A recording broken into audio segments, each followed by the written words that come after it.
And it was a big day for British Airways today when the first Concorde flight of the day took off from Heathrow, carrying invited passengers on a transatlantic flight for the first time in more than a year. The serious business starts later this week when passengers will be paying for their tickets. But today was about getting the news out that Concorde is back in action. Nicholas Owen is on the flight. A crucial moment for the airline industry this morning. British Airways flight number 1 off to New York. Concorde finally back in service, having regained its airworthiness certificate following the crash last year in Paris.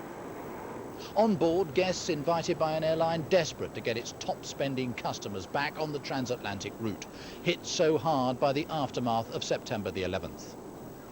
Those specially invited guests checking in for the flight could look forward to vintage champagne and airline food rather more upmarket than most passengers are used to. Concorde return fares to New York do start at just under £7,000. The champagne and the rapturous reception promised when Concorde reaches New York after a flight of just 3 hours and 25 minutes come at the most difficult time for British Airways, only a day after it announced dire financial results. BA and Air France, which also resumed services today, need Concorde to attract and keep the wealthiest of customers. Among those checking in, BA's chief executive. How important is this morning's flight to you? Very important, not just for me, but for our customers and importantly for our staff. Getting Concorde back in the air has been the ultimate team effort for British Airways. Our engineers, our ops people, our people on the ground, people in marketing and sales. So it's a terrific day for them too. Some £14 million has been spent modernising the tyres and the fuel tanks as a result of lessons learned from the Paris disaster. The opportunity has also been taken to upgrade the interior, the seats now of the plushest leather. Among the 90 aboard today, the musician Sting and the broadcaster Sir David Frost, as well as leading business figures, the supersonic travellers who BA hopes will help it to survive the next few turbulent months. Nicholas Owen, ITN, Heathrow Airport. Hello and welcome to the BBC's News at 1 o'clock. The Concordes of British Airways and Air France resumed passenger flights this morning, 16 months after the crash in Paris in which 113 people died. Major safety modifications have been made since, and BA, which announced drastically reduced profits yesterday, is hoping that the supersonic relaunch will give the company a boost. We've been following this morning's flights from Paris and London to New York, where Concorde is about to land. As Air France Flight 002 accelerated along the runway, the staff of the airline held their collective breath. Over a year on from the crash and in an economic climate changed by September the 11th, the era of supersonic travel has resumed. I am not so nervous. I'm very happy. Has it always been a dream to fly on Concorde? It was a dream. It was a child dream. I'm as safe in the plane as you will be driving from the airport back to your home in your automobile. The site where Concorde crashed is still sealed off and is only a couple of miles away from the airport itself. And so there are mixed emotions today at seeing Concorde back in the sky. And certainly there is no mood of triumphalism or celebration. The small town of Gonesse will forever now be associated with Concorde. Today, after all the build-up, there was relief that normal service had been resumed. I think that people is a little nervous, but we live near an airport and we have the used to be with the noise and the planes. We live with it. So the safety questions have now been answered, but the economic ones remain. If low-cost airlines are the way ahead, what room is there for air travel's most exclusive brand? John Sopel, BBC News, Paris. At Heathrow, the army of engineers who've spent months modifying Concorde went to see her off. They posed for a photo in front of the British Airways flagship as her captain expressed everyone's pride and emotion. A real joy to be flying this wonderful aircraft once more and taking her back where she belongs. In the terminal, business leaders and celebrities invited by British Airways checked in. The police presence, a reminder of the terrorist attacks which have meant Concorde returning during one of the worst slumps in aviation history. The scenes here this morning reflect British Airways' relief that Concorde is finally flying again. But it's come at a heavy price of many millions of pounds in lost revenue and many months of hard work in having Concorde declared safe again. The airlines have installed Kevlar rubber linings in the wings. They're designed to minimise any leaks if a fuel tank's punctured. It's been a difficult, time-consuming job.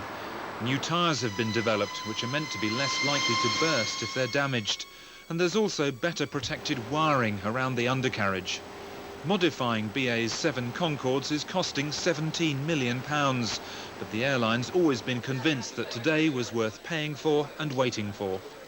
We've had a terrific response to its relaunch, over 7,000 bookings since we announced it back into the air, over £20 million of revenue.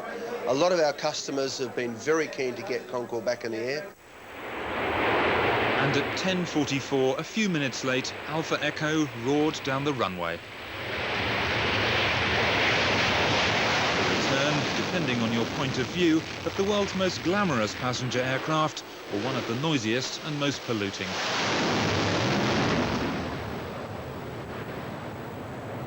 Simon Montague, BBC News, Heathrow. Here in New York, that first Concorde flight will be arriving in just under half an hour's time now. It's a beautiful, clear blue morning here. You can probably just see the Manhattan skyline in the distance. This, of course, is a hugely symbolic day, not just for the beleaguered airline industry, but for the people of New York too, who are desperately trying to get back to normal. Mayor Giuliani will be here to welcome Concorde later today. But I'm with David Noyes, BA's head of US operations. David, a very important day. Emma, absolutely. This is a great day for us. Concorde's our flagship, New York's our blue ribbon route, and after a year of intensive work, it's great to have her back. But how much enthusiasm is there from Americans to go on Concorde after the September 11th attacks? The enthusiasm is incredible. Since we opened Concorde for sale, we've had just under 3,000 bookings. So the interest is there, the enthusiasm is there. 3,000 bookings from Americans? Absolutely. And how vital is Concorde to help get the BA transatlantic business back on track? It's very important. It's symbolic, really. It's all about bringing business back to New York. We're in the process of launching several promotions, both in the UK and in the United States, to encourage business back to normal. And so Concorde is the symbol of all that. David Noyes, thank you very much indeed. And just to remind you that first flight will be arriving here in probably just under half an hour's time. Anna.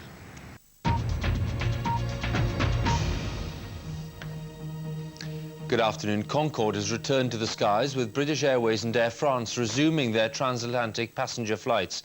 Both airlines' fleets have been grounded since 113 people died in a crash near Paris last July. The British Airways Concorde arrived for the start of the American working day shortly after lunchtime here. After being grounded for more than a year, it re-established the supersonic link between New York and London. The plane was met by New York's Mayor Rudolph Giuliani, who said Concorde had been missed.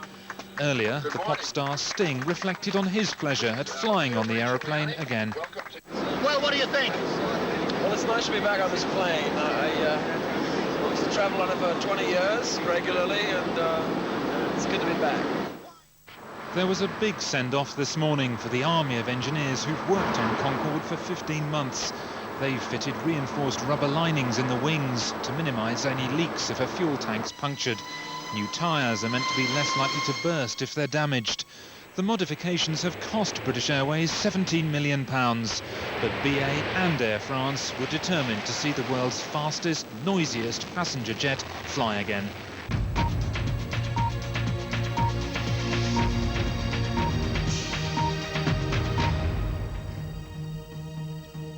Good evening. After a 15-month gap, Concorde is once again taking passengers across the Atlantic. The entire fleet was grounded last year after 113 people lost their lives in the Paris air disaster. Today's flights landed safely in New York, and Air France Concorde was first to touch down, followed half an hour later by a British Airways flight from Heathrow. BA, whose profits have tumbled in recent months, is hoping that the new start will revitalise the company's prospects.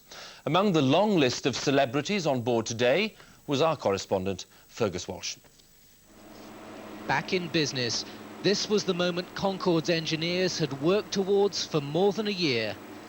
The flight was by invitation only, mostly Concorde frequent flyers who BA wants to entice back to its flagship service. And getting Concorde airborne this morning has cost BA more than £30 million. It now has bulletproof Kevlar liners in the fuel tanks and stronger tyres, all designed to prevent a repeat of the crash outside Paris last year.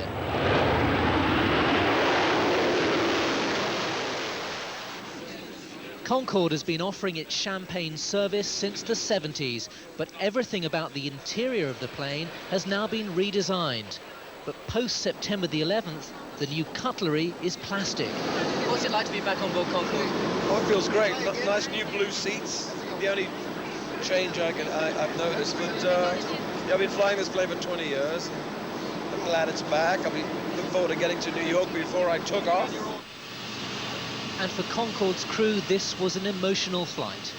It was wonderful to hear the good wishes from air traffic control and other pilots. And even as we roared down the runway, an American pilot called "Go Concorde, go." It's wonderful to see the really good, strong will that was at the London end. And we're anticipating a very, very warm welcome in New York. We're now mid-Atlantic, and as the monitor shows, cruising at Mach 2, twice the speed of sound. And this is what makes Concorde unique. It remains the world's only supersonic commercial aircraft. But such speed and luxury doesn't come cheap. A return ticket to New York will set you back £6,800. And just under 3.5 hours after leaving Heathrow, Concorde touched down in New York. These are grim times for the airline industry, but this was a sign of confidence in the future. And for New York too, a symbol of business returning to normal. And the city's mayor was there to welcome Concorde back. We want to make certain that we invite all of you to really enjoy New York City, and I have to ask you to do one very special favor for me while you're here. Spend a lot of money. Air France and BA's Concordes were nose-to-nose on the tarmac in New York. But in these straitened times, this is a massive gamble for both airlines. And Fergus, lucky man, is at John F. Kennedy Airport right now. Fergus, when you look at the scale of BA's problems, do you really think it's credible to say that Concorde, the revitalisation of the routes and all that we've seen, will be enough to turn around the company? Well, not on its own, Hugh, but BA has always lived off the style, the image of Concorde. It's always added a certain gloss to its business travel, and it's desperate for some of that to rub off, to attract back business passengers, not just on Concorde, but generally. It's doing quite well with early ticket sales. They've sold 3,500 round trips on Concorde, but there may be a novelty factor at work here, and its long-term success, as well as BA's, is far from secure. Fergus, thank you for joining us. Now, Concorde successfully completed its first flight carrying passengers from Britain to America this afternoon. It was a crucial journey for the aircraft and indeed British Airways. While it's been out of action, confidence in air travel and the company's fortunes have both taken a battering. Here's Paul Davis. Noisy, old-fashioned, but still the most spectacular aircraft around. Concorde roared back into regular operation this morning, lifting off from Heathrow bound for New York. 16 months after the Paris disaster, which has meant so much modification before the plane was allowed back into the sky. On board today, 90 invited guests, many the sort of high-powered business customers British Airways desperately needs. The combination of the Paris accident and the terrorist attacks on America have hit transatlantic travel hard. It was great to see British Airways engineers waving us off. It was wonderful to hear the good wishes from air traffic control and other pilots. And even as we roared down the runway, an American pilot called "Go Concorde, go." At twice the speed of sound, the vintage champagne flowed. The musician Sting is a Concorde regular. Very nice to be back on a plane I've used for 20 years. It's kind of emotional. It's nice to get to New York before you've left. I'm going to see my wife, surprise her. She doesn't know I'm coming. Most people would say it's tremendously expensive. Yes, it is very expensive. But really worth it. Well, it's worth it for me. So it definitely saves me a lot of time, and I can get a lot of work done in New York, you know. At New York's John F. Kennedy Airport, there was a VIP welcome waiting for Concorde, led by the city's mayor, Rudy Giuliani. This is Mayor Rudy Giuliani. Welcome to New York City, the capital of the world. After so many bad days for BA and the flying industry, this was a rare moment of optimism. Paul Davis, ITN. Concorde shot across the Atlantic today, flying out of a misty Heathrow to a textbook landing under New York's bright blue skies. It was the supersonic jet's first transatlantic passenger flight since the Paris crash that killed 113 people. Crowds gathered at John F. Kennedy Airport to hear for themselves the awesome roar of its engines and see its sleek bird-like form. On board were VIPs, the rich and famous who make up Concorde's distinguished passenger list. Fernando reports on an historic day for British Airways Flight 001.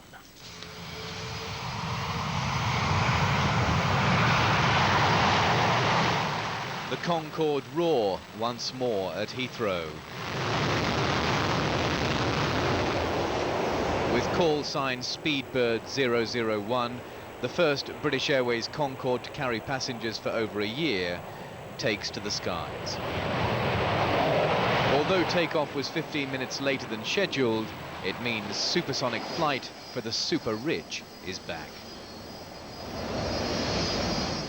Singer Sting was one of the key Concorde customers invited on board this special inaugural trip, but there were few famous faces. Celebrities and stars make up just 5% of Concorde passengers.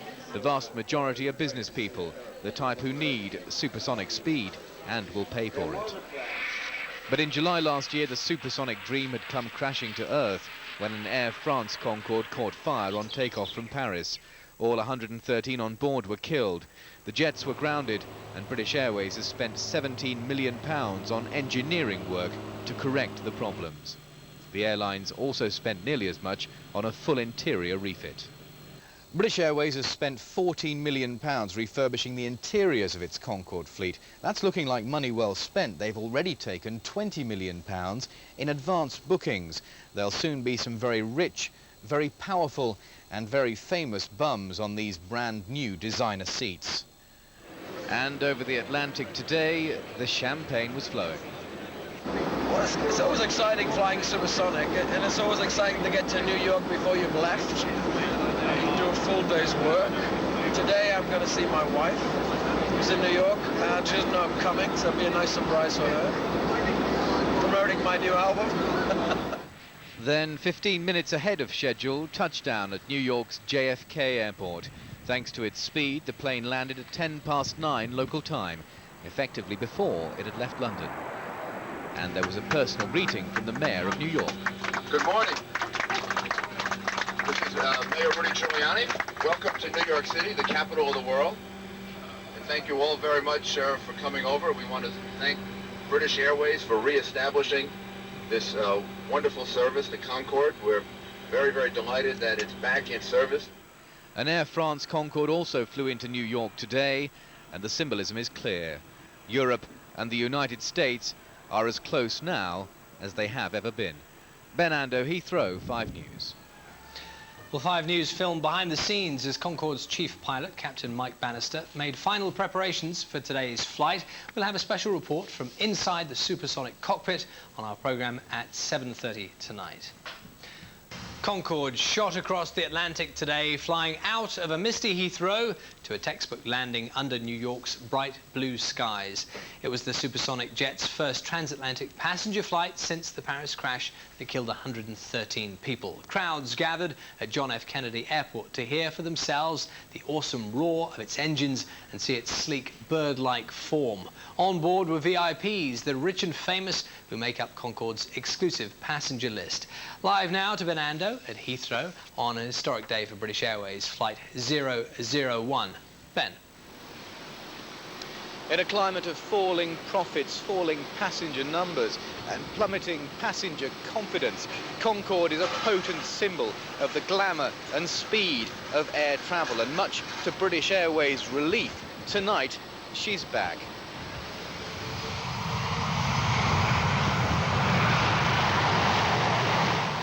The Concorde roar once more at Heathrow. With call sign Speedbird 001, the first British Airways Concorde to carry passengers for over a year takes to the skies. Although takeoff was 15 minutes later than scheduled, It means supersonic flight for the super rich is back. Singer Sting was one of the key Concorde customers invited on board this special inaugural trip. But there were few famous faces. Celebrities and stars make up just 5% of Concorde passengers. The vast majority are business people, the type who need supersonic speed and will pay for it. But in July last year, the supersonic dream had come crashing to earth when an Air France Concorde caught fire on takeoff from Paris. All 113 on board were killed. The jets were grounded, and British Airways has spent £17 million on engineering work to correct the problems. The airlines also spent nearly as much on a full interior refit. British Airways has spent £14 million refurbishing the interiors of its Concorde fleet. That's looking like money well spent. They've already taken £20 million in advance bookings. There'll soon be some very rich, very powerful and very famous bums on these brand new designer seats. And over the Atlantic today, the champagne was flowing. Well, it's always exciting flying supersonic, and it's always exciting to get to New York before you've left. You can do a full day's work. Today I'm going to see my wife, who's in New York. She doesn't know I'm coming, so it'll be a nice surprise for her. Promoting my new album. Then, 15 minutes ahead of schedule, touchdown at New York's JFK Airport. Thanks to its speed, the plane landed at 9:10 local time, effectively before it had left London. And there was a personal greeting from the Mayor of New York. Good morning. This is Mayor Rudy Giuliani. Welcome to New York City, the capital of the world. And thank you all very much for coming over. We want to thank British Airways for re-establishing this wonderful service, the Concorde. We're very, very delighted that it's back in service. An Air France Concorde also flew into New York today, and the symbolism is clear. Europe and the United States are as close now as they have ever been. Well, that closeness emphasised by the fact that Tony Blair has chartered a second Concorde to take him to Washington for dinner with President Bush tonight. Travelling to New York would cost you or I nearly £6,900 for a return ticket. But getting Concorde back in the air has taken a lot of work by a lot of people. But one man has been at the centre of it all.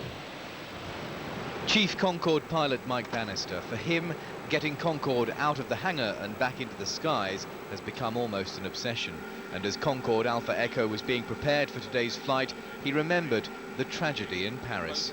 My thoughts and the thoughts of my colleagues in British Airways were with the people, with their families and friends. In fact, my first reaction was to ring my counterpart in Air France.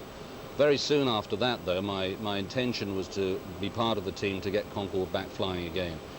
It's been a long process. It's involved ourselves, British Airways, Air France, the manufacturers, the authorities, the accident investigators, all working together. A huge number of people have done a fabulous job. But the point is, have they done enough? And is Concorde safe again? What the modifications do is give us a brand new tyre that has far less energy, far more resistance to cut, and far less likely to be damaged. Give us new liners inside the fuel tanks so that if there ever were to be any similar rupture, the fuel couldn't leak in those vast amounts, and armoured the electrical cabling so that you don't get a spark. Though she's a grand old lady in aviation terms for Captain Bannister, there's still no other aircraft like her. It can outperform many of the fighters in the modern air forces. Whilst they may be quicker for a short period of time, Concorde can fly at twice the speed of sound for a long time. You can take off from London in pitch darkness, and you travel so fast across the Atlantic that you see the sun rising in the west. You land in New York in daylight and then see the second sunset of the day. That, to me, epitomises what you've just done. You've travelled so fast across the Atlantic that you've moved faster than the sun. Well, right now, Captain Bannister is racing the stars on the return flight, call sign Speedbird 002, and due to touchdown back here at Heathrow in just over an hour's time. And tomorrow there'll be another flight to New York, and that'll be taking off at 10:30 again. The point being that supersonic flight is becoming routine again, and that's the story here at Heathrow tonight. And thank you very much. Well, as Ben mentioned, Tony Blair is right now flying supersonic across the Atlantic on his very own Concorde flight. It'll take him to Washington for a summit with President George W. Bush. But just before he jetted off, he faced his weekly grilling from MPs to defend the war on Afghanistan. As our political editor Andy Bell reports, his message was clear: the war must go on. Concorde. He may have no more than 6 hours in Washington, but Downing Street says a face-to-face meeting is vital for Prime Minister and President to review strategy. And even with cluster bombs and now massive so-called daisy cutter bombs, the strategy is that the bombing will go on.